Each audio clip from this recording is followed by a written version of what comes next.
हम्म हम्म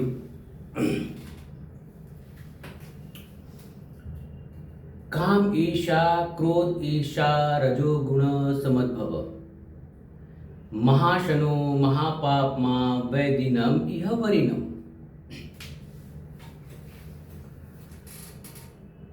गुस्सा जन्मजात नहीं होता है, वो चुपचाप इंसान के अंदर पहले से ही बैठा होता है। जैसे अ, जैसे मछली के आसपास भूखा बगुला। हाँ, अगर किसी इंसान में गुस्सा नहीं है, वो तो बिना जहर का सांप है भाई, काटेगा भी नहीं और डराएगा भी नहीं, एकदम जीरो फायदा।